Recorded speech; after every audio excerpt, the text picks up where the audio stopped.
Hi, it's Cindy Bright. The topic today is corporate America's impact on Black and Brown communities. Now, it's no secret when you're looking around the world right now, what is happening disproportionately to Brown and Black people. And it's every system you look at. It's police accountability. It is earning power. It is healthcare. It is all these systems that are at play that are creating the devastation of our communities. And it has been that way because of all the obvious reasons from 1865, right? I'm not going to do a lecture to you today about slavery and the impact it has, because if you don't know that by now, you are literally living under a rock. The systems and the things that it has created in our communities is horrific. And corporate America, you have a responsibility to begin to deal with this, and in bigger ways than you have historically done. I could talk about this topic forever, but I'm here to say a few things to you today. First off, I don't know if you got to listen to the recent conversation on Instagram that Dave Chappelle had. This is post him asking Netflix to take his show down. He did an Instagram, so it's not on YouTube or it's not a show. He actually did a conversation. And for anybody who loves David Chappelle, he is very, very profound. He's a profound thinker, but he really went into the behaviors of organizations, HBO, Netflix. He talks about their behaviors, and he makes a great distinction between how HBO basically manipulated money out of him, and he talks about how Netflix honored who he is.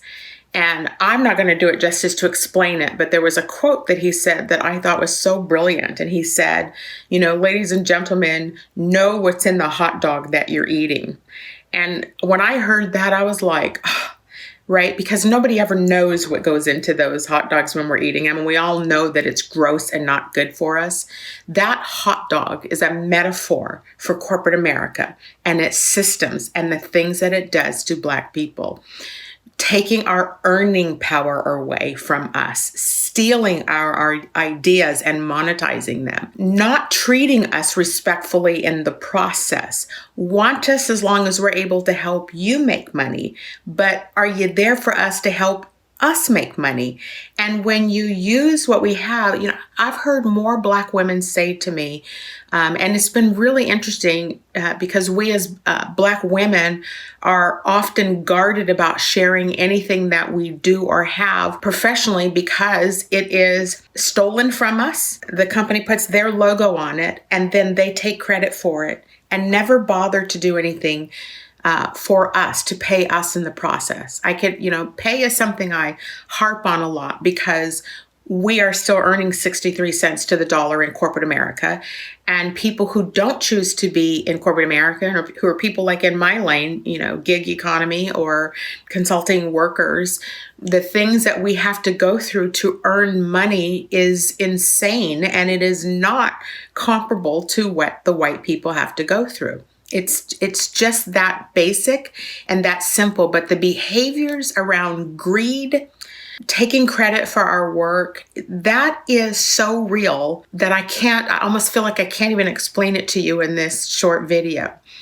Corporate America, you owe us in ways that, you hear a lot of conversation going on now about reparations. How are we ever going to be considered equals if you won't invest equitably into systems that are tearing us apart? What responsibility does corporate America have to help with police reform? I've heard some executives talk about reforming the criminal justice system, and I've said it's police reform that needs to happen. It's the targeting us and think that we're not good enough or that our lives are not valued enough. Police accountability, access to healthcare. I know companies are paying healthcare in some corporations, but what about to small businesses and look at who is out on the front line like that. And look at who is dying of a pandemic, of a disease that's running rampant across this country. It is the service workers. It is people where we don't even have health care for them. How can that be? How can we be a country in the year 2020 heading into 2021? How are we still here where we don't protect people? We got to do better, and we have got to figure out the solutions to these issues and stop focusing. Look, I'm not hating on anybody for making money. I'm making money too. I'm trying to get paid too. We all are.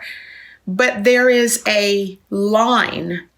There is a line of which it goes beyond making money, where it's actually exploiting, and it is exploiting a race of people. And how is anybody okay with that? Like, if I'm doing good, you're doing good. Why is that a hard concept to grasp? Why are we focusing more on profitability, more on property than we are on people? It takes the people to earn the profits. It takes the people to build your buildings, your businesses. Why are brown and black people the last people you think of? You just need to simply do better, and you need to begin to do things different. I've heard this phrase many years ago. You never see a Loomis following a hearse. You cannot take money with you. I mean, how much do you actually need?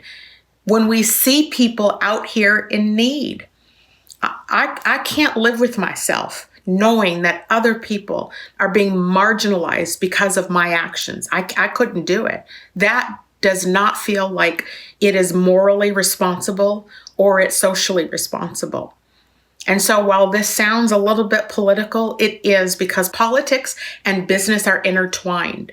And so the fight that you see going on now with many black and brown women getting into public office, what do you think the impact is going to be on your organization if you're not addressing these issues?